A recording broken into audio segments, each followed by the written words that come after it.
ചില ഓപ്ഷനൊക്കെ കണ്ടാൽ എല്ലാം ഒരുപോലെ ഇരിക്കും. ചിലതിനകത്ത് പ്ലസും മൈനസും ഒക്കെ മാറ്റമേ കാണുള്ളൂ. എല്ലാം ഈ കൺജസ്റ്റഡ് ആയതുകൊണ്ട് ആ സ്ക്രീനിൽ അത് ഫിറ്റ് ആകുന്ന സൈസല്ലേ ഉള്ളൂ. അപ്പം അങ്ങനെ വരുമ്പോൾ ആ സൈനൊക്കെ നോക്കുന്നതിലും അപ്പം അങ്ങനെ ഓപ്ഷൻസ് എടുത്തെഴുതുന്നതിന് അശ്രദ്ധ മൂലം ഉണ്ടാകുന്ന കുറേ മിസ്റ്റേക്കുകൾ ആൾക്കാർക്ക് ഉണ്ടാവാറുണ്ട്.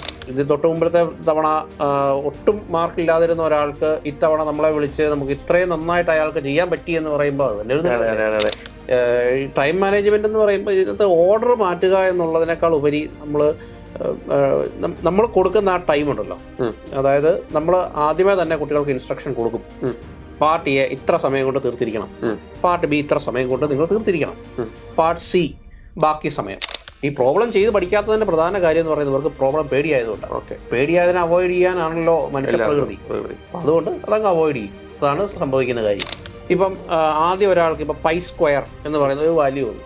പൈ സ്ക്വയർ എന്നുള്ള വാല്യൂ നമ്മൾ ആദ്യം 3.14 3.14 നമ്മൾ വർക്കിംഗ് കോളൊക്കെ വരച്ച് നമ്മൾ ചെയ്യും.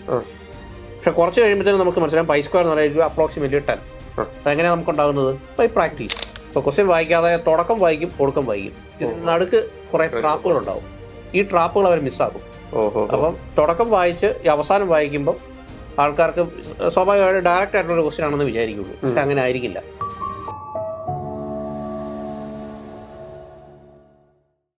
Hi all, welcome to competitive cracker. This is me Alphin. I am Nice Mon. ഇന്ന് നമ്മൾ ഈ വീഡിയോ ചെയ്യാനുള്ള ഏറ്റവും ഇമ്പോർട്ടൻ്റ് ആയിട്ടുള്ള കാര്യം എന്ന് പറഞ്ഞാൽ ഈ കഴിഞ്ഞ 18-ാം തീയതിയാണ് നമ്മൾ എക്സാം കഴിഞ്ഞത്. അപ്പോൾ എക്സാം കഴിയുമ്പോൾ എല്ലാവർക്കും ഉണ്ടാവുന്നൊരു വെളിപാടുണ്ട്, ചില മിസ്റ്റേക്കുകൾ ഞാൻ ചെയ്തു എന്ന് പറയുന്നത്. ഈ മിസ്റ്റേക്കുകളാണ് അടുത്ത തവണ പരീക്ഷ ഏറ്റവും നന്നായിട്ട് എഴുതാൻ വേണ്ടിയിട്ട് അവരെ സഹായിക്കുന്ന കുറച്ച് കാര്യങ്ങൾ. അപ്പോൾ ഒരു സാധാരണ വ്യക്തി പരീക്ഷ എഴുതുമ്പോൾ എന്തൊക്കെ മിസ്റ്റേക്കുകളാണ് വരുത്തുന്നത്, ആ മിസ്റ്റേക്കുകൾ കവർ ചെയ്താൽ നമുക്ക് എങ്ങനെയാണ് ഏറ്റവും ബെറ്റർ ആയിട്ട് എഴുതാൻ പറ്റുന്നതെന്ന് ജസ്റ്റ് നിങ്ങളിലേക്ക് ഷെയർ ചെയ്യാൻ വേണ്ടിയാണ് ഈ വീഡിയോ ചെയ്തിട്ടുള്ളത്. അപ്പോൾ സാറേ, എന്തൊക്കെയാണ് നമ്മളെ സ്റ്റുഡൻസ് റിപ്പോർട്ട് ചെയ്ത മിസ്റ്റേക്കുകൾ എന്ന് പറയുന്നത്?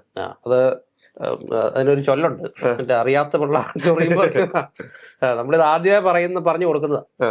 നമ്മുടെ പരീക്ഷകൾ എഴുതുമ്പോഴൊക്കെ നമ്മുടെ വീക്ക്ലി എക്സാമുകളൊക്കെ നമ്മൾ 2 വെച്ച് നടത്തുന്നുണ്ട്. അപ്പം എല്ലാ എക്സാമുകളിലും നമ്മൾ പറയുന്നതാണ് നിങ്ങൾക്ക് ഇന്ന മിസ്റ്റേക്കുകൾ ഓരോരുത്തരും നമ്മൾ ഐഡന്റിഫൈ ചെയ്ത്, അപ്പോൾ ഓരോരുത്തർക്കും വരുത്തുന്ന ചിലർ ആൻസർ കിട്ടിയിട്ട് ചിലർ മാർക്ക് ചെയ്യുന്നത് തെറ്റിപ്പോവും, ചിലർ പ്രോബ്ലംസ് ചെയ്ത് പകുതി വഴിക്ക് വെച്ച് സ്റ്റക്കായി പോയി, പിന്നെ ആദ്യം മുതൽ വീണ്ടും അത് തന്നെ നോക്കി വീണ്ടും അങ്ങനെ ചെയ്ത്, അങ്ങനെ കുറേ കോമൺ ആയിട്ട് എല്ലാവരും വരുത്തുന്ന കുറേ മിസ്റ്റേക്കുകളുണ്ട്. ഇതേ സാധനം തന്നെ നമ്മുടെ ഫൈനൽ എക്സാമിനും കുറച്ച് ആൾക്കാർ പറഞ്ഞിട്ടുണ്ട്. അവർക്ക് ചില ഓപ്ഷനൊക്കെ കണ്ടാൽ എല്ലാം ഒരുപോലെ ഇരിക്കും. ചിലതിനകത്ത് പ്ലസും മൈനസും ഒക്കെ മാറ്റമേ കാണുള്ളൂ. എല്ലാം ഈ കൺജസ്റ്റഡ് ആയതുകൊണ്ട് ആ സ്ക്രീനിൽ അത് ഫിറ്റ് ആകുന്ന സൈസല്ലേ ഉള്ളൂ. അപ്പം അങ്ങനെ വരുമ്പോൾ ആ സൈനൊക്കെ നോക്കുന്നതിലും അപ്പം അങ്ങനെ ഓപ്ഷൻസ് എടുത്തെഴുതുന്നതിന് അശ്രദ്ധ മൂലം ഉണ്ടാകുന്ന കുറേ മിസ്റ്റേക്കുകൾ ആൾക്കാർക്ക് ഉണ്ടാവാറുണ്ട്. പിന്നെ രണ്ടാമത്തെ മിസ്റ്റേക്ക് എന്ന് പറയുന്നത് ഈ ആൾക്കാർ ക്വസ്റ്റ്യൻസ് വായിക്കുന്നില്ല. അപ്പോൾ ക്വസ്റ്റ്യൻ വായിക്കാതെ തുടക്കം വായിക്കും, ഒടുക്കം വായിക്കും. ഇതിന് നടുക്ക് കുറേ ട്രാപ്പുകൾ ഉണ്ടാവും. ഈ ട്രാപ്പുകൾ അവർ മിസ്സാക്കും. അപ്പം തുടക്കം വായിച്ച് ഈ അവസാനം വായിക്കുമ്പോൾ ആൾക്കാർക്ക് സ്വാഭാവികമായിട്ട് ഡയറക്റ്റ് ആയിട്ടുള്ള ക്വസ്റ്റ്യൻ ആണെന്ന് വിചാരിക്കുള്ളൂ. പക്ഷെ അങ്ങനെ ആയിരിക്കില്ല. അപ്പം അങ്ങനെ ട്രാപ്പിൽ ചെന്ന് വീണ ആൾക്കാരുണ്ട്. നമുക്ക് 3 പാർട്ടിലാണല്ലോ exam, part A, part B, part C ആണല്ലോ. അപ്പൊ ഇതില് ഈ ക്വസ്റ്റ്യൻസ് അറ്റംപ്റ്റ് ചെയ്യുന്ന ഓർഡർ നമ്മൾ അറേഞ്ച് ചെയ്ത് കഴിഞ്ഞാൽ നമുക്ക് ടൈം മാനേജ്മെന്റ് ഹെൽപ്പ് ചെയ്യാൻ പറ്റുമോ? അല്ല, ടൈം മാനേജ്മെന്റ് എന്ന് പറയുന്നത് വേറൊരു മിസ്റ്റേക്കാണ് ആൾക്കാർ വരുന്നത് കേട്ടോ. അതിപ്പം ഞാനിപ്പോൾ ആദ്യം കൂടെ പറയാതിരുന്നത്. അപ്പം ഈ ടൈം മാനേജ്മെന്റ് എന്ന് പറയുമ്പോൾ ഇതിനകത്ത് ഓർഡർ മാറ്റുക എന്നുള്ളതിനേക്കാൾ ഉപരി നമ്മൾ കൊടുക്കുന്ന ആ ടൈം ഉണ്ടല്ലോ, അതായത് നമ്മൾ ആദ്യമേ തന്നെ കുട്ടികൾക്ക് ഇൻസ്ട്രക്ഷൻ കൊടുക്കും. പാർട്ട് എ ഇത്ര സമയം കൊണ്ട് തീർത്തിരിക്കണം, പാർട്ട് ബി ഇത്ര സമയം കൊണ്ട് നിങ്ങൾ തീർത്തിരിക്കണം, പാർട്ട് സി ബാക്കി സമയം. നമ്മൾ സാധാരണ ആൾക്കാരോട് പറയുന്നത് പാർട്ട് എക്ക് മാക്സിമം 30 മിനിറ്റ്സ് ആണ്. Maximum 30 minutes. 20 to 25 ആണ് ഐഡിയൽ. ഇനി അങ്ങേറ്റം പോയ 30. ഇനി മറ്റ് പാർട്ട് എക്ക് മാക്സിമം പോയ 1 hour, അതിനപ്പുറത്തേക്ക് പോകരുത്. പിന്നെ ബാക്കി കിട്ടുന്ന 1.5 hours കംപ്ലീറ്റ്ലി പാർട്ട് സി ആണ്. അപ്പൊ അങ്ങനെ പോകണം എന്ന് തന്നെ പറയുന്നു. പാർട്ട് എയിലും പാർട്ട് ബിയിലും നമ്മൾ സേവ് ചെയ്യുന്ന ടൈം പാർട്ട് സിയിലേക്ക് ഇൻവെസ്റ്റ് ചെയ്യുക, ബോണസ് ടൈമാണ്. യെസ്, അങ്ങനെ വേണം നമ്മൾ ചെയ്യാൻ. അല്ലാതെ നമ്മൾ ഇതിനെ റിവേഴ്സ് ചെയ്ത് കഴിഞ്ഞാലത്തെ പ്രശ്നം, എല്ലാവർക്കും ഈ റിവേഴ്സ് ചെയ്യുക എന്ന് പറയുന്നത് ചിലപ്പോൾ പോസിബിൾ ആയിരിക്കില്ല. ഇപ്പൊ ഫോർ എക്സാമ്പിൾ എൻ്റെ കാര്യം തന്നെ എടുക്കുക. എനിക്ക് പാർട്ട് സി ആദ്യം ചെയ്ത് കഴിഞ്ഞാൽ ഞാൻ അവിടെ കൊണ്ട് പരീക്ഷ നിർത്തി പോരുള്ളൂ. നമുക്ക് അതിന്റെ ഒരു ഗ്രാജുവൽ ഗ്രോത്ത് പ്രോസസ് ഉണ്ട്. Part A, part B, part C. Part A കഴിയുമ്പോൾ അത് കഴിഞ്ഞു. പിന്നെ നമ്മൾ സാധാരണ ഇപ്പോൾ പാർട്ട് സി ചെയ്താൽ, ഞാനിപ്പോൾ കഴിഞ്ഞ ദിവസം എന്നെ ഒരു കുട്ടി വിളിച്ചായിരുന്നു. അപ്പം പുള്ളിക്കാരി നമ്മുടെ റിപ്പീറ്റർ ബാച്ചിലുള്ള ആളാണ്. അപ്പം ആ പുള്ളിക്കാരി എന്നോട് ഇതേ ചോദ്യം തന്നെ ചോദിച്ചു. അപ്പം ഞാൻ പറഞ്ഞു, ഇതാ കാര്യം. പാർട്ട് സി ആണ് നീ ആദ്യം ചെയ്യുന്നതെങ്കിൽ നമ്മൾ പാർട്ട് സി ചെയ്യുന്ന സമയത്ത് നമ്മുടെ ചിന്ത പാർട്ട് എയിലും പാർട്ട് ബി യെ സംബന്ധിച്ചായിരിക്കും. ഈ പാർട്ട് സി തീർത്തിട്ട് വേണം എനിക്കത് ചെയ്യാൻ. ഇപ്പം നമുക്ക് സാധാരണ ഏറ്റവും കൂടുതൽ എന്താണ് ഫിസിക്സ് ആപ്ലിക്കേഷൻ ലെവലുള്ള ക്വസ്റ്റ്യൻസ് വരുന്നതാണ് പാർട്ട് സി. അപ്പോൾ പാർട്ട് സിയിൽ നമ്മൾ ഏറ്റവും മാക്സിമം കോൺസെൻട്രേഷൻ കൊടുത്ത് ഏറ്റവും ഔട്ട്പുട്ട് നമുക്ക് കിട്ടേണ്ടത് ഈ പാർട്ട് സിയിൽ നിന്നാണ്. ഏറ്റവും ഡിസൈഡിങ് ആയിട്ടുള്ള ഏരിയ എന്ന് പറയുന്നത് പാർട്ട് സി ആണ്. അപ്പം പാർട്ട് സി ചെയ്യുമ്പോൾ നമ്മുടെ മൈൻഡ് ഫ്രീ ആയിരിക്കണം. അതായിരിക്കും നല്ലത്. നല്ലത് നമ്മൾ റിവേഴ്സ് ചെയ്യാൻ പോയി കഴിഞ്ഞാൽ പ്രശ്നമാണ്. അപ്പോൾ നമ്മൾ പ്രിപ്പറേഷൻ സമയത്തും നമ്മൾ ഈ പറഞ്ഞല്ലോ 20 മിനിറ്റിൽ ഈ സാധനം തീർക്കണം, 1 മണിക്കൂറിൽ ഈ സാധനം തീർക്കണം. എങ്ങനെയാണ് ഈ ഒരു കേപ്പബിലിറ്റി ആളുകൾക്ക് ഗെയിൻ ചെയ്യാൻ പറ്റുന്നത്? കേപ്പബിലിറ്റി ഗെയിൻ ചെയ്യാൻ പറ്റുന്നത് ഇത് ആർക്കും ബൈ ബർത്ത് കിട്ടുന്ന ഒരു കാര്യമല്ല. ബൈ പ്രാക്ടീസ് ചെയ്യുക. പ്രോബ്ലം ചെയ്ത് പ്രാക്ടീസ് ചെയ്യുക എന്നുള്ള ഒരൊറ്റ കാര്യമുള്ളൂ. Time management. കാരണം നമ്മൾ ആദ്യം ഒരാൾക്ക് ഇപ്പം പൈ സ്ക്വയർ എന്ന് പറയുന്ന ഒരു വാല്യൂ ഉണ്ട്. പൈ സ്ക്വയർ എന്നുള്ള വാല്യൂ നമ്മൾ ആദ്യം 3.14 × 3.14 നമ്മൾ വർക്കിംഗ് കോളൊക്കെ വരച്ച് നമ്മൾ ചെയ്യും. പക്ഷെ കുറച്ച് കഴിയുമ്പോഴത്തേനും നമുക്ക് മനസ്സിലാവും പൈ സ്ക്വയർ എന്ന് പറയുന്നത് അപ്രോക്സിമേറ്റ്ലി 10. അപ്പം എങ്ങനെയാണ് നമുക്ക് ഉണ്ടാകുന്നത്? By practice.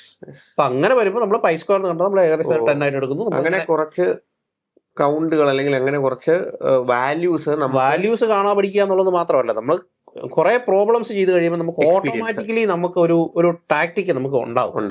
ഇപ്പം എൻ്റെ കാര്യം, എനിക്ക് അങ്ങനെ പ്രോബ്ലംസ് ചെയ്യാൻ അറിയുന്ന ഒരാളായിരുന്നില്ല ഞാൻ. ഇപ്പം ഓപ്പണായിട്ട് പറയാം, ഞാൻ +2 കഴിഞ്ഞ് നേരത്തെ പറഞ്ഞിട്ടുള്ളതാണ്, ഞാൻ എൻട്രൻസ് കോച്ചിങ്ങിന് പോയിരുന്നു, റിപ്പീറ്റ് ചെയ്യാൻ പോയി. അപ്പോൾ ആ സമയത്ത് 1 മിനിറ്റിൽ ഒരു പ്രോബ്ലം തീർക്കണമെന്നാണ് നമ്മുടെ എൻട്രൻസ് കോച്ചിങ്ങിൻ്റെ നിയമം. അപ്പോൾ അങ്ങനെ ചെയ്ത് സ്പീഡപ്പ് ചെയ്തിട്ടാണ് എനിക്ക് പ്രോബ്ലംസ് ചെയ്യാൻ ന്യൂമറിക്കൽ എബിലിറ്റി എനിക്ക് ഗെയിൻ ചെയ്തത്. എനിക്ക് എൻട്രൻസ് കിട്ടിയില്ല, പക്ഷേ എനിക്ക് അവിടുന്ന് കിട്ടിയ സ്കിൽസ് ഇതാണ്. അതെനിക്ക് ഇവിടെ അപ്ലൈ ചെയ്യാൻ പറ്റി. അത് എൻ്റെ ഒരു ബോണസാണ്. അപ്പം അങ്ങനെ നമ്മൾ പ്രാക്ടീസ് ചെയ്ത് കഴിഞ്ഞാൽ ഇത് ഓട്ടോമാറ്റിക്കലി ഉണ്ടായി വന്നു. മറ്റെന്തൊക്കെയായിരിക്കും ഇവർ വരുത്തുന്ന മിസ്റ്റേക്കുകൾ പ്രിപ്പറേഷൻ ടൈമിൽ ഇവർ വരുത്തുന്ന മിസ്റ്റേക്ക് എന്ന് പറയുന്നത്, ഒന്നാമത് അമിതമായിട്ടുള്ള ആത്മവിശ്വാസം. ആദ്യമായിട്ട് ഇപ്പോൾ എഴുതാൻ പോകുന്ന ആൾക്കാർക്ക് ഇപ്പം നമ്മൾ പോയി ഈ സാധനം JRF കൂടി കിട്ടും എന്നുള്ളൊരു ആത്മവിശ്വാസം ഉണ്ടല്ലോ. അപ്പോൾ നമ്മളൊക്കെ ആണെങ്കിലും PG പഠിക്കുന്ന സമയത്ത് ആദ്യത്തെ തവണ പഠിച്ചിട്ടില്ലെങ്കിലും എക്സാം എഴുതാൻ പോകുമ്പോൾ നമ്മുടെ ആത്മവിശ്വാസം അങ്ങ് അകലെയായിരിക്കും. അപ്പോൾ നമ്മൾ ക്വസ്റ്റ്യൻ കിട്ടി 2-3 എണ്ണം ചെയ്ത് കഴിയുമ്പോഴായിരിക്കും നമുക്കിത് മനസ്സിലാകുന്നത്. പിന്നെ രണ്ടാമത് ഇവർ വരുത്തുന്ന ഒരു തെറ്റെന്ന് പറയുന്നത്, ഇവർ ഈ ബുക്കുകളെ കൂടുതൽ ഡിപ്പെൻഡ് ചെയ്യും. ഈ ബുക്കുകളെ ഡിപ്പെൻഡ് ചെയ്യാന്ന് പറഞ്ഞാൽ നമുക്ക് ആകെ ഒരു എക്സാം കഴിഞ്ഞ അടുത്ത എക്സാമിലേക്ക് 5 മാസമാണ് നമുക്ക് സമയം കിട്ടുന്നത്. 6 മാസം വിൻഡോ എന്ന് പറഞ്ഞാലും 5 മാസമേ നമുക്ക് കിട്ടാറുള്ളൂ. കാരണം അവിടെ ഇവിടെയും നമുക്ക് ട്രിമ്മിങ് ഒക്കെ കഴിഞ്ഞ് നമുക്ക് 5 മാസം നമുക്ക് കൈ കിട്ടാറുള്ളൂ. ഈ 5 മാസം നമുക്ക് എത്ര ബുക്ക് വായിക്കാൻ പറ്റും? ഇപ്പോൾ ഫിസിക്സിനെ സംബന്ധിച്ച് നമുക്ക് ബുക്കുകൾ എന്ന് പറയുന്നത് ഈ ചെറിയ ബുക്കുകളൊന്നുമല്ല, വലിയ ബുക്കുകളാണ്. ഈ വലിയ ബുക്കുകളെ ഇവരൊന്ന് സ്റ്റെപ്പ് ബൈ സ്റ്റെപ്പായിട്ട് ആൻസർ പറയുമോ അങ്ങനെയൊന്നും ചെയ്യാറില്ല. നമ്മൾ ഈ ബുക്കുകളെ ഡിപ്പെൻഡ് ചെയ്ത് പഠിച്ചു കഴിഞ്ഞാൽ അത് വലിയ പ്രശ്നമാണ്. നമുക്ക് പോർഷൻ ഒട്ടും നീങ്ങത്തുമില്ല. കാര്യം അവിടെ ഇല്ല ഇവിടെ ഇല്ലാത്തൊരവസ്ഥയാവും. പിന്നെ ഇവർ വരുന്ന കോമൺ മിസ്റ്റേക്ക് എന്ന് പറയുന്നത് പ്രാക്ടീസിന്റെ കുറവാണ്. ഇവർ പ്രോബ്ലംസ് ചെയ്ത് പഠിക്കുന്നില്ല. നമ്മൾ ഈ വായിച്ച് പഠിക്കുന്നുണ്ടാവും, കുട്ടികളെല്ലാം വായിച്ച് പഠിക്കുന്നുണ്ടാവും, ഡെറിവേഷൻസ് തന്നെ വീണ്ടും ചെയ്ത് പഠിക്കുന്നുണ്ടാവും. പക്ഷെ പ്രോബ്ലംസ് ഇവർ ഫോക്കസ് ചെയ്യുന്നില്ല. ഇപ്പൊ ഡെറിവേഷൻസ് അല്ല നമ്മൾ ചെയ്യേണ്ടത്, ആപ്ലിക്കേഷൻ ലെവൽ ക്വസ്റ്റ്യൻസ് പ്രാക്ടീസ് ആണ് വേണ്ടത്. അതെ, ഈ പ്രോബ്ലം ചെയ്ത് പഠിക്കാത്തതിന്റെ പ്രധാന കാര്യം എന്ന് പറയുന്നത് ഇവർക്ക് പ്രോബ്ലം പേടിയായതുകൊണ്ടാണ്. പേടിയായതിനെ അവോയ്ഡ് ചെയ്യാനാണല്ലോ മനുഷ്യ പ്രകൃതി. അതുകൊണ്ട് അതങ്ങ് അവോയ്ഡ് ചെയ്യും. അതാണ് സംഭവിക്കുന്ന കാര്യം. ഓക്കെ. അപ്പൊ നമ്മൾ ഈ 5 മാസത്തെ വിൻഡോയിൽ നമ്മൾ ടെക്സ്റ്റ് ബുക്കുകൾ ഫോളോ ചെയ്തിട്ട് കാര്യമില്ല. ഒരു കാര്യവും നമുക്ക് ചെയ്യേണ്ടത് ഭയങ്കര ആപത്താണ്. വഴിക്കേ പോകരുത്. നമ്മൾ ചെയ്യേണ്ട കാര്യം എന്ന് പറയുന്നത് സാർ എന്തായിരിക്കും അഡ്വൈസ് ചെയ്യുന്നത്? ഇപ്പൊ നമ്മുടെ കുട്ടികളോട് പഠിക്കാൻ പറയുന്ന ചില ടെക്സ്റ്റ് ബുക്കുകളുണ്ട്. അതും ചില പോർഷൻസ് നമ്മൾ പഠിക്കാൻ പറയും. കാരണം നമുക്ക് നമ്മുടെ ക്ലാസ്സിൽ പറഞ്ഞു കൊടുക്കുന്ന ചില സ്റ്റേറ്റ്മെന്റ് വൈസ് ക്വസ്റ്റ്യൻസ് ഉണ്ട്. അപ്പൊ അതിനെ സംബന്ധിച്ച് കൂടുതൽ ഐഡിയ കിട്ടാനായിട്ട് ടെക്സ്റ്റ് ബുക്കിന്റെ ചില പോർഷൻസ് വായിക്കാൻ പറയും. അതൊഴികെ ഇവരെ ടെക്സ്റ്റ് ബുക്കുകളെ ഡിപ്പെൻഡ് ചെയ്യാൻ പോകരുത്. പിന്നെ പ്രോബ്ലംസ് പ്രാക്ടീസ് ചെയ്യുക.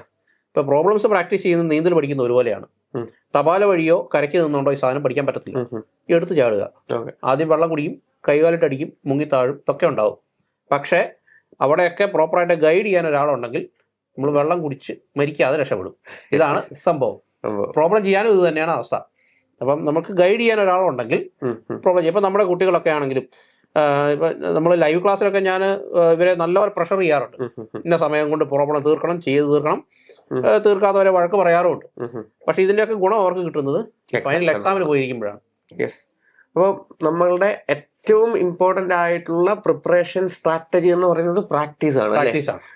നമ്മുടെ കോഴ്സിൽ നമ്മൾ ഇവരെ ചെയ്യിപ്പിക്കുന്നത് പ്രാക്ടീസ് ആണ്. ലൈവ് ക്ലാസ്സുകളിൽ ലെക്ചറുകൾക്ക് ഉപരി നമ്മൾ ചെയ്യുന്നത് എക്സാംസ് അല്ലെങ്കിൽ പ്രോബ്ലംസ്.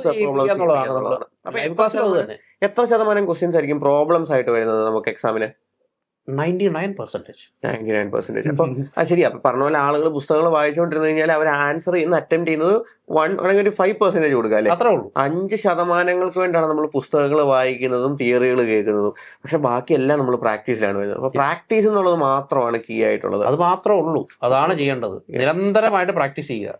അപ്പോ കുട്ടികൾ വരുത്തുന്ന മിസ്റ്റേക്ക് എന്ന് പറയുന്നത് ടൈം മാനേജ്മെന്റിൽ വരുത്തുന്ന മിസ്റ്റേക്കുകൾ ഉണ്ട്, പഠിക്കുന്ന സോഴ്സ് സെലക്ട് ചെയ്യുന്നതിനുള്ള മിസ്റ്റേക്കുകൾ, ആൻഡ് എക്സാം അറ്റൻഡ് ചെയ്യുമ്പോഴുള്ള നമ്മുടെ മൈൻഡ് സെറ്റ്. ഈ 3 കാര്യങ്ങളാണ് ഇവർ നടത്തുന്ന ഏറ്റവും വലിയ മിസ്റ്റേക്കുകൾ എന്ന് പറയുന്നത്. അപ്പൊ ഇതിനുള്ള സൊല്യൂഷൻ എന്ന് പറയുന്നതും നമ്മുടെ കയ്യിലുണ്ട്.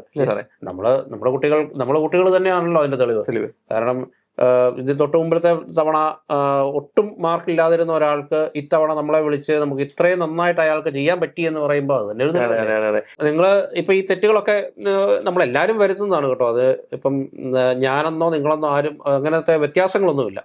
ഇപ്പം ഈ തെറ്റുകളിൽ നിന്നൊക്കെ പഠിക്കണമെന്നുണ്ടെങ്കിൽ ഞാൻ പറഞ്ഞതുപോലെ ഒരു പ്രോപ്പർ ആയിട്ടുള്ള ഒരു ഗൈഡൻസ് നിങ്ങൾക്ക് നിർബന്ധമാണ്. അപ്പം ജൂണിലേക്കുള്ള നമ്മുടെ പ്രിപ്പറേഷൻ നമ്മൾ ഓൾറെഡി സ്റ്റാർട്ട് ചെയ്ത് കഴിഞ്ഞു. ഇപ്പം നിങ്ങൾ പഠിച്ച് തുടങ്ങേണ്ട സമയമാണ്. ഇപ്പോഴേ പഠിച്ചാൽ നമുക്ക് we can start from the scratch.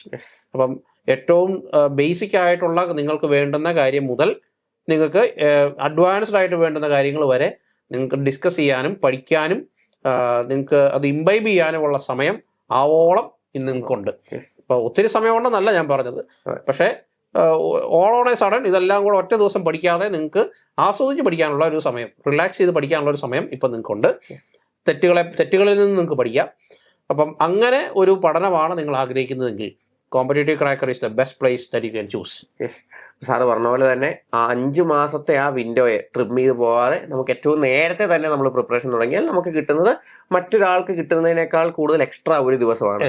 ആ എക്സ്ട്രാ ഒരു ദിവസമായിരിക്കാം നിങ്ങളുടെ എക്സ്ട്രാ 10 മാർക്കുകളിലേക്ക് നിങ്ങളെ നയിക്കുന്നത്. So make the best choice at the earliest തന്നെ നമ്മുടെ ലോങ് ബാച്ചിലേക്ക് ജോയിൻ ചെയ്യുക. നമ്മുടെ ജൂണിലേക്കുള്ള ലൈവ് സെഷൻസും റെക്കോർഡഡ് സെഷൻസിലുള്ള നമ്മുടെ എല്ലാം ഹോൾ സിലബസ് റെക്കോർഡായിട്ടുള്ള ക്ലാസ്സുകളും പ്ലസ് പ്രാക്ടീസിന് വേണ്ടിയിട്ടുള്ള ആക്ടിവിറ്റീസും എക്സാംസും എല്ലാം നമ്മൾ സ്റ്റാർട്ട് ചെയ്യുകയാണ്. അറ്റ് ദ ഏർലിയസ്റ്റ് ജോയിൻ ചെയ്യുക. നിങ്ങൾ ഇത്തവണ ജൂണിൽ ഏറ്റവും പ്രിപ്പയർഡ് ആയിട്ട് മിസ്റ്റേക്സ് ഒന്നും വരുത്താതെ ഏറ്റവും പെർഫെക്റ്റ് ആയിട്ട് തന്നെ നിങ്ങൾക്ക് എക്സാം അറ്റൻഡ് ചെയ്യാൻ പറ്റുന്നുണ്ട് എന്ന് ഉറപ്പുവരുത്തുക. അപ്പോൾ അഡ്മിഷൻസിന് വേണ്ടിയിട്ടും കൂടുതൽ വിവരങ്ങൾക്ക് വേണ്ടിയിട്ടും താഴെ ലിങ്ക് ചെയ്തിട്ടുള്ള നമ്മുടെ ഗൂഗിൾ ഫോമിലേക്ക് നിങ്ങൾ ഡീറ്റെയിൽസ് ഷെയർ ചെയ്യുക. അല്ലെങ്കിൽ നമ്മുടെ ബോർഡ് നമ്പർ ആയിട്ടുള്ള 8086881144 എന്ന് പറയുന്ന നമ്പറിലേക്ക് ജസ്റ്റ് ഒന്ന് കോൺടാക്ട് ചെയ്ത് നിങ്ങളുടെ അഡ്മിഷൻസ് ഉറപ്പുവരുത്തുക. ഇത്തവണ ഈ വരുന്ന ജൂണിൽ കുറച്ച് മിസ്റ്റേക്കുകളൊക്കെ നമുക്ക് വന്നിട്ടുണ്ടായിരിക്കാം, ഫോൾ ബാക്സ് ഒക്കെ വന്നിട്ടുണ്ടായിരിക്കാം പഠനത്തിൽ. പക്ഷേ ഈ ജൂണിൽ നമ്മളതെല്ലാം തിരുത്തുകയും ചെയ്യും, നമ്മൾ JRF നേടുകയും ചെയ്യും CCക്കൊപ്പം. അപ്പോൾ ഈ ചാനൽ അല്ലെങ്കിൽ ഈ വീഡിയോ ആദ്യമായിട്ടാണ് നിങ്ങൾ കാണുന്നതെങ്കിൽ ഉറപ്പായിട്ടും നമ്മളെ ചാനൽ സബ്സ്ക്രൈബ് ചെയ്യുക, നോട്ടിഫിക്കേഷൻസ് എനേബിൾ ചെയ്ത് നിങ്ങൾ ആസ്പിരന്റ് സുഹൃത്തുക്കളിലേക്ക് ഈ വീഡിയോ ഷെയർ ചെയ്തെത്തിക്കുക. അപ്പോൾ താങ്ക് യു.